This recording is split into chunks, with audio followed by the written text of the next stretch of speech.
ही empress कमरे से बाहर निकलती है, छुपी हुई पिंक अचानक कपड़ों के नीचे से निकलती है और गुस्से से चिल्लाती है, अरे पागल, तूने अभी अभी मुझे ही मास्टरमाइंड कहा है ना?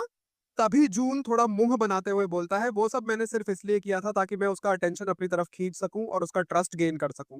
ये सुनते ही पिंक का गुस्सा भड़क उठता है, वो जोर से चिल्लाती है, जो भी हो आई डोंट केयर, और बिना किसी चेतावनी के अपनी पावर का इस्तेमाल करते हुए अपने लंबे खूबसूरत बालों से जून को पूरी तरह जकड़ लेती है। बाल उसकी गर्दन और शरीर को इतनी जोर से जकड़ते हैं कि जून के चेहरे पर दर्द साफ दिखाई देने लगता है। पिंक की आंखों में अब एक शैतानी चमक उभर आती है।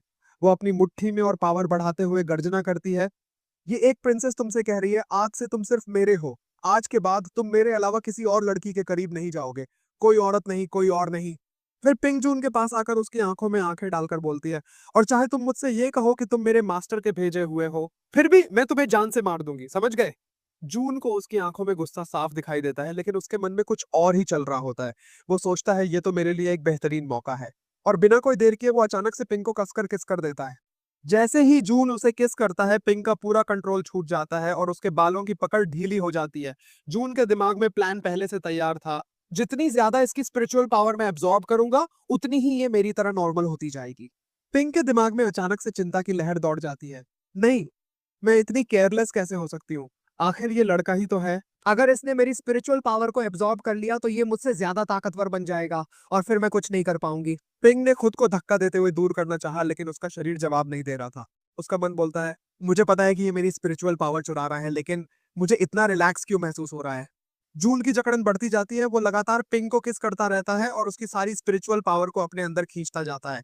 दूसरी तरफ पिंग के अंदर भावनाओं का तूफान मचल रहा था। वो सोचती है, ये क्यों हो रहा है? ऐसा महसूस हो रहा है जैसे मैं किसी कैंडी लैंड में हूँ, जैसे ये मिठास मेरी पूरी बॉडी को पिघला रही हो। आखिरकार जून किस करना बंद करता है और एक पल के लिए रुकता है। पिंक खुद को संभालने की कोशिश करती है, लेकिन उसके मन में अब एक अजीब सी फीलिंग छाई हुई थी। इस किस की फीलिंग कितनी स्वीट है। जून अपने मन में मुस्कुराते हुए सोचता है, जितना मैंने सोचा था इसकी स्पिरिचुअल पावर उससे कहीं ज्यादा स्ट्रांग है।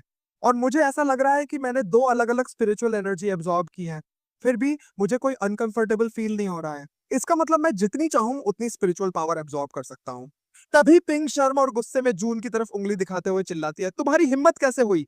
उसके चेहरे पर हल्की सी शर्मिंदगी आ जाती है और वो थोड़ा हकलाते हुए बोलती है, तुम्हारी हिम्मत कैसे हुई मुझे किस करने की?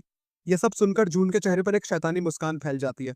वो धीरे धीरे पिंक की तरफ बढ़ने लगता है। ये देख पिंक घबराकर पीछे हटती है और बड़बड़ाते हुए बोलती है, तुम अब क्या करने वाले हो? और वो डरते हुए वहां से भागने की कोशिश करती है, मेरे पास मत आओ। लेकिन जून तेजी से उसका एक पैर पकड़ लेता है और उसे पीछे खींच लेता है। पिंक घबराते हुए बोलती है, छोड़ो मुझे। लेकिन जून शांत